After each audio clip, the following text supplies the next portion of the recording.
আমি ব্রেকফাস্টটা পরোটা দিয়ে শুরু করছি। পরোটার সাথে আছে ঘুগনি, তার সাথে আছে আম, তার সাথে আছে ম্যাডাঙ্গেল, আর একটু ঠান্ডা খাওয়ার জন্য একটু লস্যি, দুটো লস্যি, আর কলা আছে হেলদি হওয়ার জন্য কলা। এগুলো দিয়ে ব্রেকফাস্ট করো। এটা আমি খেয়ে দেখছি, এবার খেয়ে দেখি।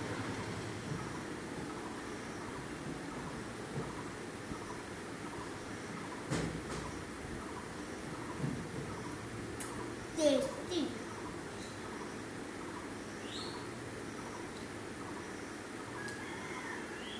অনেক সুন্দর লাগছে।